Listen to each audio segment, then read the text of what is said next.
This is my true story. My son pushed the papers across the table and said, "Sign them now." After his mother died, I raised him alone and gave him everything I had. I thought he would take care of me when I got old, but instead he showed up with his lawyer and told me to transfer all my properties to him. He said I was too old to handle my own life anymore. I picked up the pen with shaking hands and signed every page while he smiled. But when my lawyer opened his briefcase, my son's face went completely white. Before I tell you what happened, tell us where you're watching from and subscribe so my story reaches more people who need to hear it.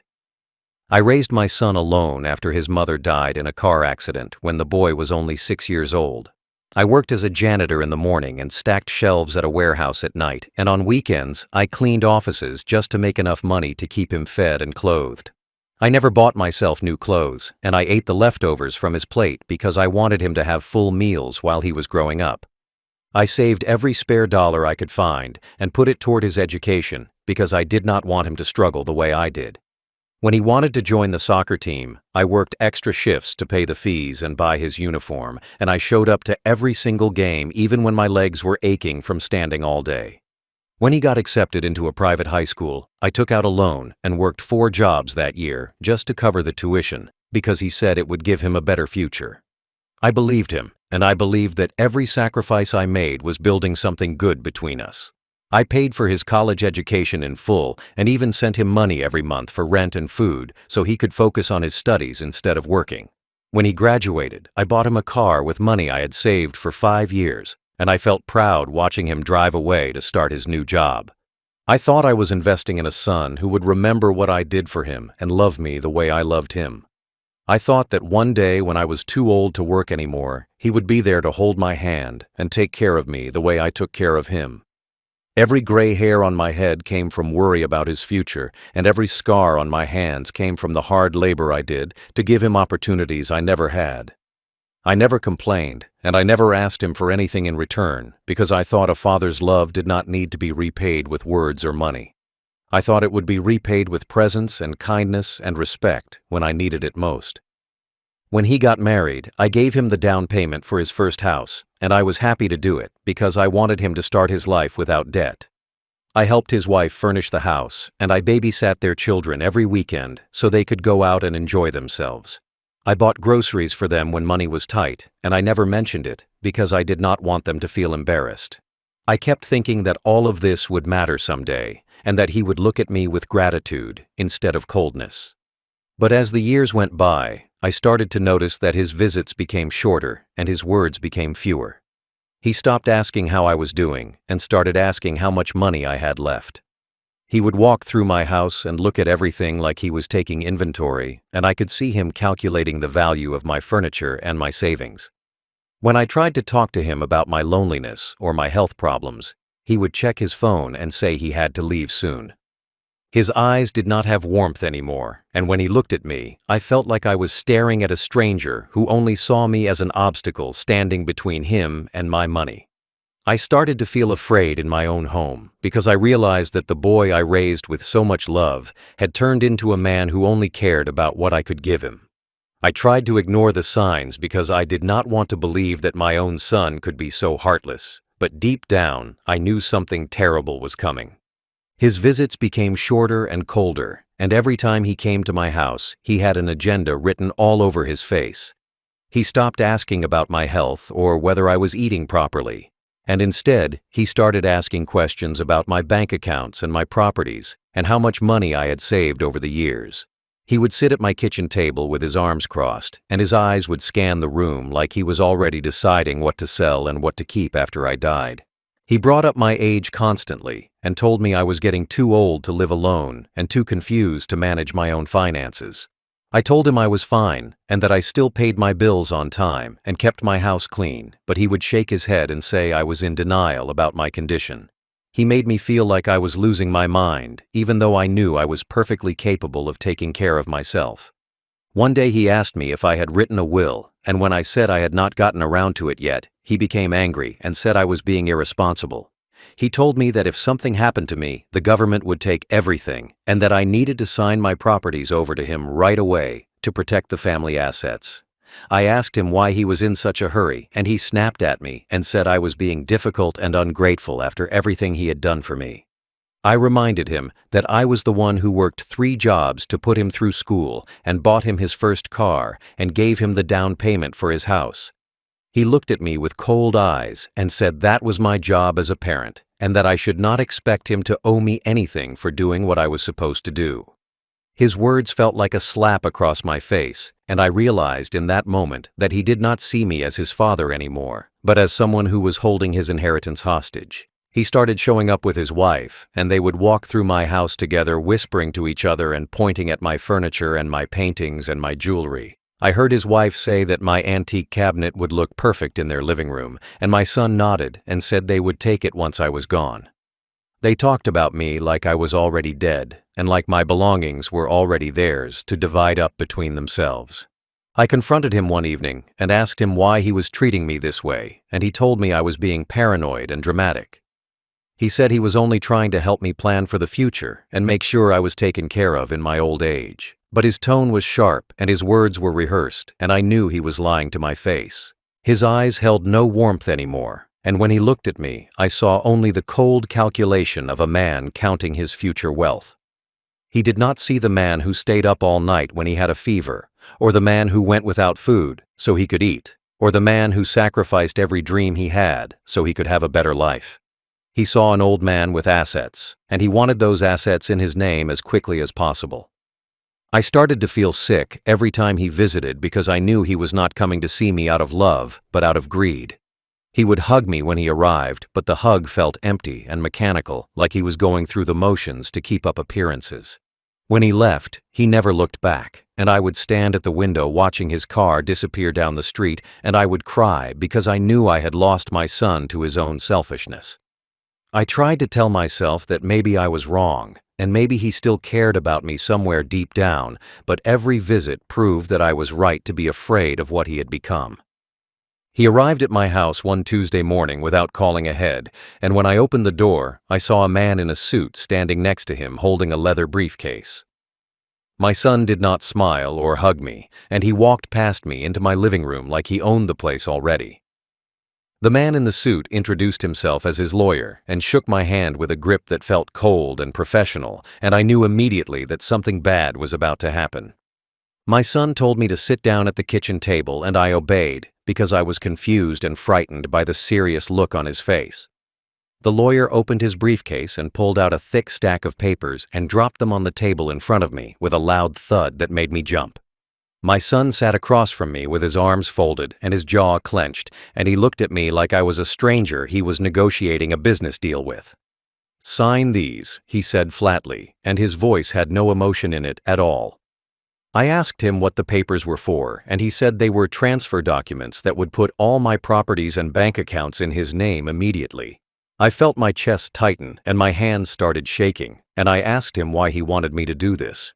He said I was too old to manage my own affairs anymore, and that I was going to make mistakes that would cost the family everything I had worked for. I told him I was still healthy and mentally sharp and perfectly capable of handling my own finances.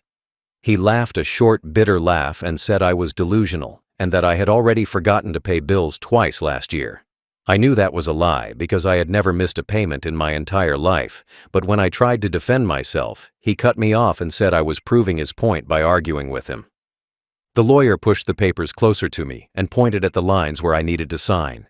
He explained in a bored voice that the documents would transfer full ownership of my house and my rental properties and my savings accounts to my son, effective immediately.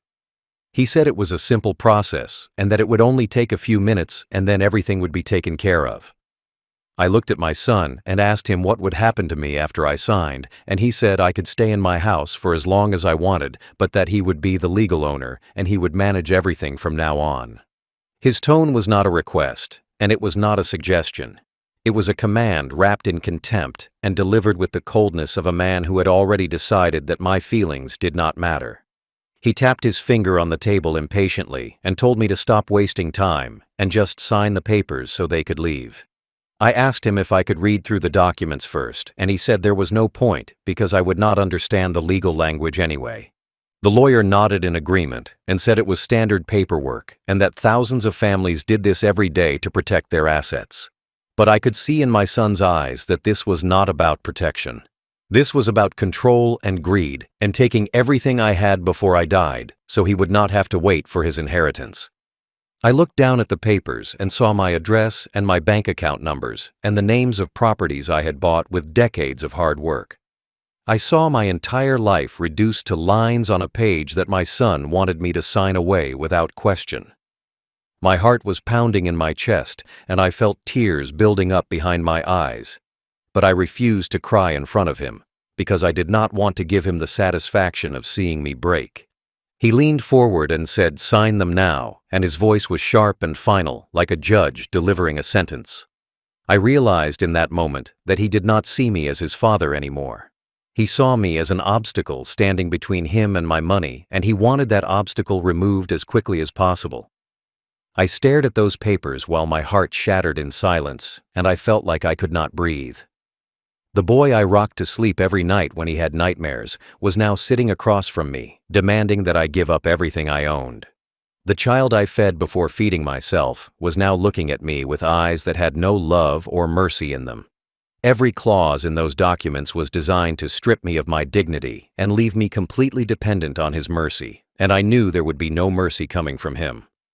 I thought about all the nights I stayed awake worried about his future, and all the times I went without basic things so he could have what he wanted. I remembered holding his hand on his first day of school and cheering for him at his graduation and crying happy tears at his wedding. I remembered every birthday cake I baked for him and every scraped knee I bandaged and every fever I stayed up all night monitoring. All of those memories felt like they were being erased by the coldness in his eyes. My hands were shaking as I held the pen, and I could barely see the words on the page because my vision was blurred with tears I refused to let fall. I wanted to scream at him and ask him how he could do this to me after everything I sacrificed for him. I wanted to grab him by the shoulders and shake him and beg him to remember who I was and what I meant to him. But I knew it would not matter, because he had already made up his mind that I was just an old man in his way. The lawyer was tapping his pen on the table impatiently, and my son was checking his watch like he had more important places to be. Neither of them cared that I was falling apart inside, and neither of them seemed to notice that I was grieving the loss of my son while he sat right in front of me. I felt more alone in that moment than I had ever felt in my entire life because I realized that the one person who was supposed to love me unconditionally had turned into a stranger who only wanted my money. I looked at my son one more time, hoping to see even a flicker of guilt or hesitation in his face, but there was nothing. His expression was blank and impatient, like he was waiting in line at the bank, and I was the teller moving too slowly. He had reduced our entire relationship to a transaction, and he wanted that transaction completed as quickly as possible so he could move on with his life. Every page I turned felt like I was signing away a piece of my soul, and every signature line felt like a betrayal of everything I had worked for. I had spent my whole life building something for my family, and now my own son was taking it from me while I was still alive to see it happen. The humiliation burned in my chest and made me feel sick, but I kept my face calm because I did not want him to know how much he was hurting me. I thought about how he used to hold my hand when we crossed the street and how he used to tell me he loved me before bed every night. I thought about how proud he looked when he graduated college and how he thanked me in his speech for giving him opportunities. I wondered when exactly he stopped seeing me as his father and started seeing me as an inheritance waiting to happen. I wondered if he ever really loved me, or if he was just waiting all these years for me to get old enough that he could take what he wanted. The silence in the room was suffocating, and I could hear the clock on the wall ticking and the sound of the lawyer breathing and my son shifting in his chair. I could feel their impatience pressing down on me like a weight, and I knew they would not leave until I gave them what they came for. So I picked up the pen and prepared to sign away everything I had because I felt like I had no other choice. My son thought age made me foolish and that desperation would make me weak and easy to control. He thought I would just roll over and accept whatever he demanded because I was old and alone and had nobody else to turn to. He looked at me and saw a confused, elderly man who could barely remember his own name, and he believed his own lies about my incompetence.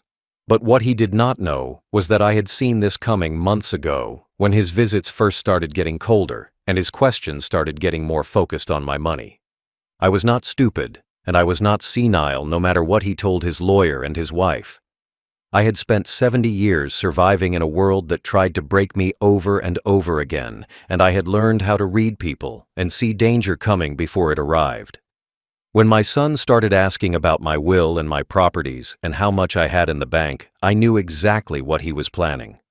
I knew he was waiting for the right moment to take everything from me, and I decided right then that I would not let it happen. Those same properties he wanted so badly were not in my name anymore because I had restructured everything 3 months ago with my own lawyer.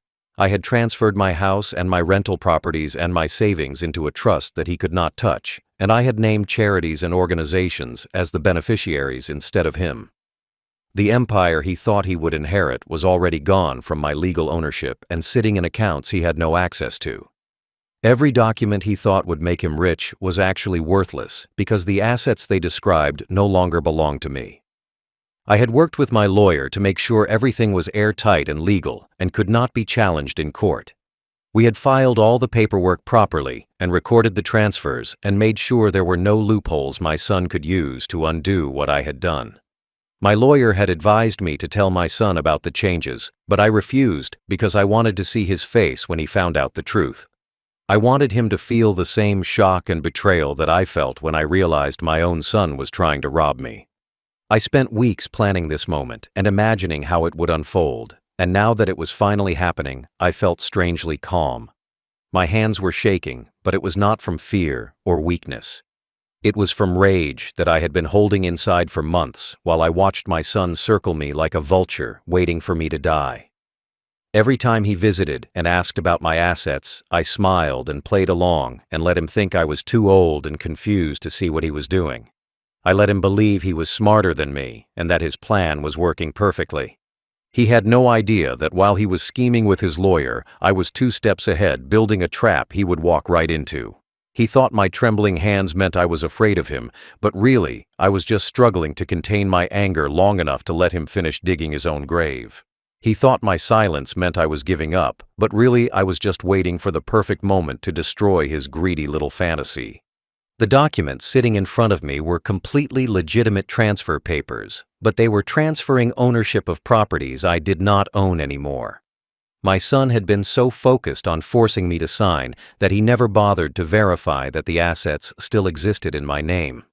His lawyer had drafted the papers based on old property records and never checked to see if anything had changed.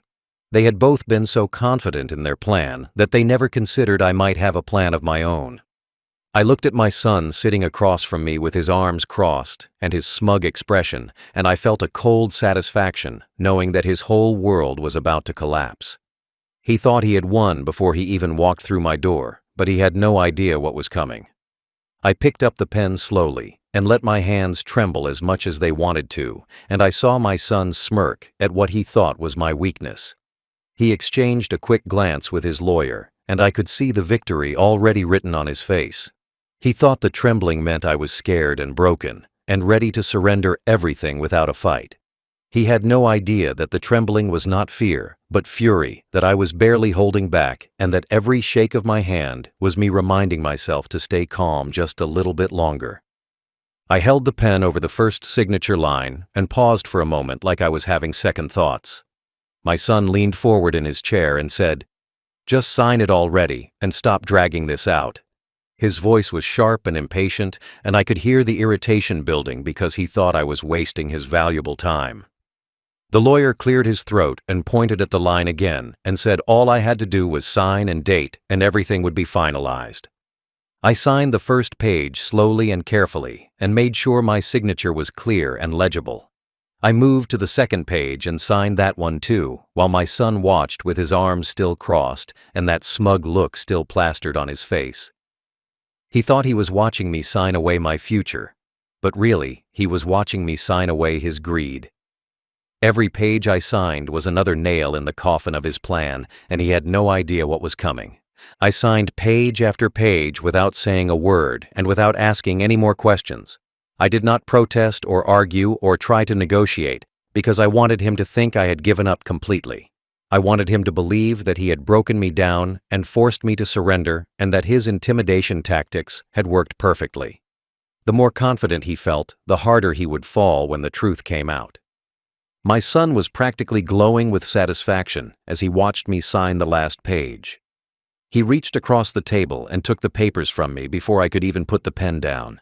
He flipped through them quickly to make sure every signature was in place, and then he handed them to his lawyer with a nod. The lawyer put the papers back in his briefcase and snapped it shut with a loud click that echoed through the quiet kitchen. My son stood up and stretched like he had just finished a hard day of work, and he looked down at me with cold eyes that had no warmth or love in them. He said, "Good now, that is taken care of, and you do not have to worry about anything anymore." His tone was patronizing, like he was talking to a child who had just learned to tie his shoes. He acted like he had done me a favor by taking everything I owned and putting it in his name. The lawyer stood up too and shook my son's hand and congratulated him on handling the situation efficiently. They talked about me like I was not even sitting right there in front of them. They discussed what my son would do with the properties and how quickly he could start selling them off to maximize his profit. I heard him say he would put my house on the market within a month and that his wife had already found a nursing home where I could live. I sat there silently listening to them plan my future without asking for my opinion or considering my feelings. I watched my son's face light up as he talked about the money he would make and the things he would buy and the life he would live now that he had finally gotten his hands on my assets. He looked happier than I had seen him look in years, and it disgusted me to know that his happiness came from destroying me. He turned to leave and told me he would be in touch soon to make arrangements for moving me out of my house. He did not hug me or thank me or even look me in the eye. He just walked toward the door with his lawyer following behind him, and I could hear them laughing about something as they stepped into the hallway. My lawyer had been sitting quietly in the corner of the room the entire time, and my son had barely noticed he was there. I had called him that morning and asked him to come to my house and wait in the next room until I gave him the signal. When my son and his lawyer started walking toward the door, I cleared my throat loudly and said, "There is one more person you need to meet before you leave." My son turned around with an annoyed expression and asked what I was talking about and why I was wasting more of his time. My lawyer stepped into the kitchen carrying his own briefcase and introduced himself calmly. My son's face changed immediately, and he looked confused and angry at the same time. He asked why I had my own lawyer present, and I told him I wanted to make sure everything was done properly and legally. His lawyer looked uncomfortable and shifted his weight from one foot to the other, like he suddenly realized something was wrong. My lawyer walked over to the table and set his briefcase down with a quiet thud. He opened it slowly and pulled out a folder filled with documents and spreadsheets and legal papers. He looked directly at my son and said, "I need to inform you that the documents you just had your father sign are completely worthless." My son's face went pale, and he said, "What are you talking about?" and demanded to know what kind of game I was playing. My lawyer remained calm and professional and slid a stack of papers across the table toward my son. He said, "These documents show that your father transferred ownership of all his properties and assets into an irrevocable trust 3 months ago." My son grabbed the papers with shaking hands and started flipping through them frantically. His eyes moved across the pages rapidly, and I watched as the realization slowly sank into his brain. "The properties you thought you were inheriting no longer belong to your father," my lawyer continued. "He donated his house to a homeless shelter foundation and his rental properties to an organization that provides affordable housing for low-income families. His savings and investment accounts have been transferred to scholarship funds for children who lost their parents. Everything he owned is now in the hands of charities and non-profit organizations, and there is nothing left for you to claim." My son's hands were shaking so badly that he dropped the papers on the floor. He bent down to pick them up, and I could see sweat forming on his forehead. He looked at page after page of transfer documents and bank statements and legal filings that proved everything my lawyer was saying was true. Every property he thought he would sell and every dollar he thought he would spend was gone, and there was nothing he could do to get it back. His lawyer picked up some of the papers from the floor and read through them quickly. His face turned red, and he looked at my son and said, "This is all legitimate and legally binding, and there is no way to reverse it." He said the trust is irrevocable, which means even your father cannot undo what he has done. He told my son that the papers he just made me sign were transfer documents for assets that did not exist anymore in my name, and that they had no legal value whatsoever. My son looked at me with wide eyes filled with shock and disbelief. He opened his mouth to speak, but no words came out. He looked like someone had punched him in the stomach and knocked all the air out of his lungs. His lawyer started packing up his briefcase quickly and said there is nothing more we can do here, and that he needed to leave immediately. My lawyer pulled out more documents and laid them on the table one by one. He showed bank statements proving the money had been transferred and property deeds showing the ownership changes and letters from the charities confirming they had received the donations. Every piece of paper was another confirmation that my son's inheritance had disappeared completely. My son finally found his voice and screamed, "This cannot be legal, and you cannot just give away everything without telling me." My lawyer looked at him coldly and said, "Your father is fully competent and has every legal right to do whatever he wants with his own property, and he does not need your permission or approval." My son's face drained of all color, and he looked like he was about to faint. He grabbed the edge of the table to steady himself, and his hands were shaking so violently that the papers scattered across the surface. He picked up one document after another and read through them desperately, looking for some mistake or loophole he could use to undo what I had done. But there was nothing, because my lawyer and I had made sure everything was perfect and airtight and completely legal. He started yelling at me and calling me cruel and vindictive and asking how I could do this to him after everything he had done for me. I almost laughed at that because he had done nothing for me except make me feel worthless and alone. He screamed that I had stolen his inheritance and that I had no right to give away money that should have been his. I stayed silent and watched him fall apart because I wanted him to feel every bit of the pain he had caused me. His lawyer grabbed his arm and told him they needed to leave immediately before he said something he would regret. But my son yanked his arm away and slammed his fist on the table and demanded that I reverse everything right now. My lawyer stood up and said that is impossible because the trust is irrevocable and cannot be changed by anyone, including your father. He explained that even if I wanted to give my son the money back, I could not, because I no longer had legal control over any of it. My son turned to his own lawyer and yelled at him, asking why he did not check the property records before drafting the transfer papers. His lawyer's face turned red, and he stammered that he had relied on information my son had given him and that he had assumed everything was still in my name. He said it was not his responsibility to verify ownership before drafting documents and that my son should have done his own research. The two of them started arguing with each other and blaming each other for the disaster they had walked into. I sat there quietly watching them destroy each other while my lawyer organized his papers and put them back in his briefcase. My son looked at me with tears forming in his eyes, and he said, "You have ruined me, and I will never forgive you for this." I told him he ruined himself the moment he decided I was worth more dead than alive. I said he stopped being my son the day he started counting my money instead of checking if I was okay. He tried to grab the documents off the table like he could somehow change what they said, but my lawyer stepped between us and told him to leave my house immediately.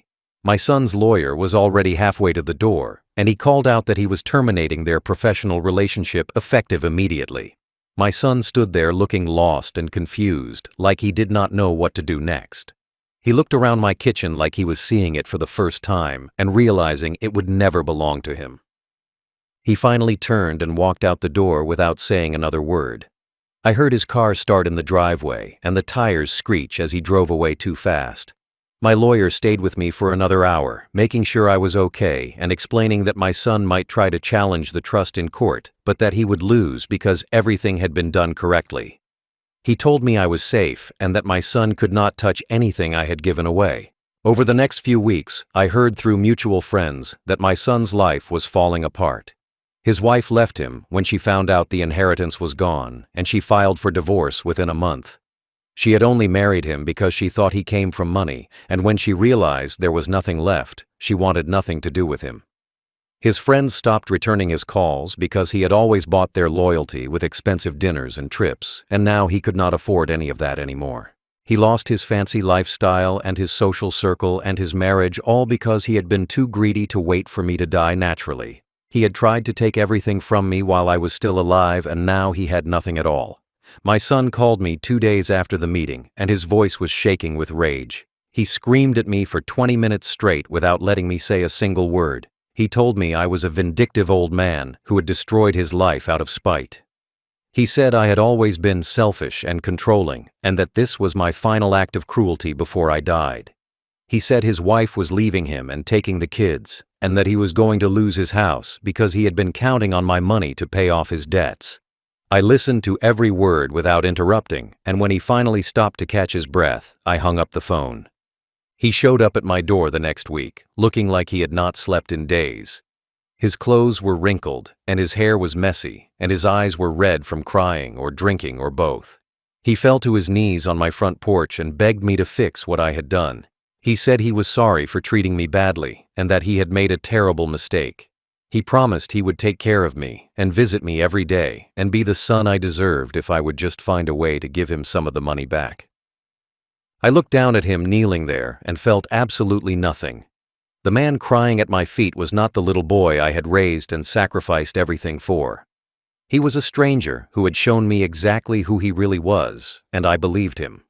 I told him the trust was irrevocable and that there was nothing I could do even if I wanted to.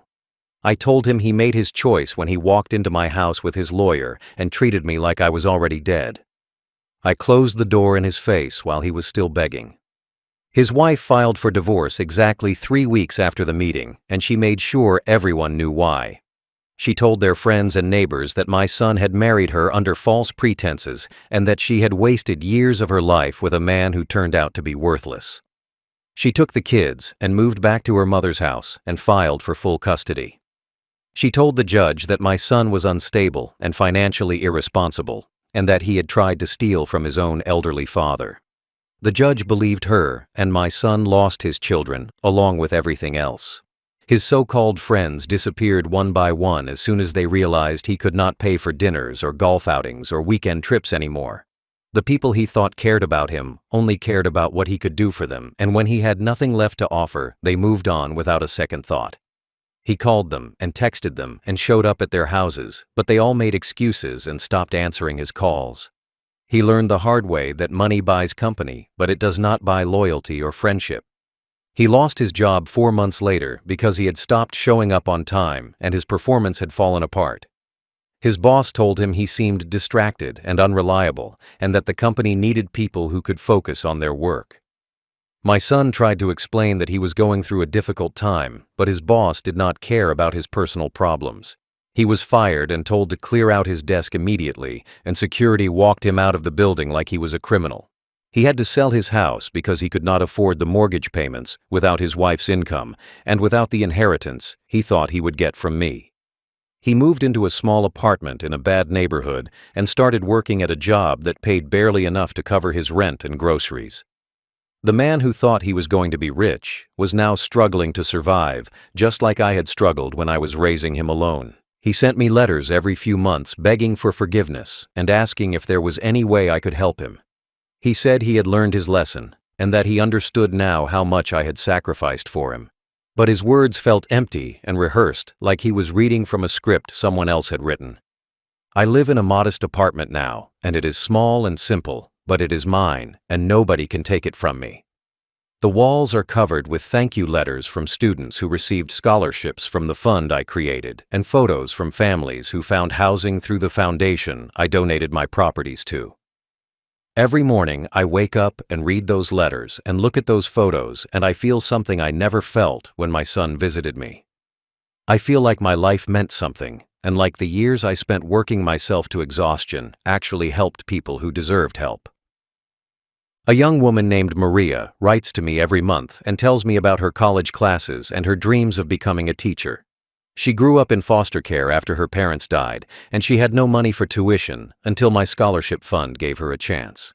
She sends me pictures of herself on campus and tells me I am the grandfather she never had.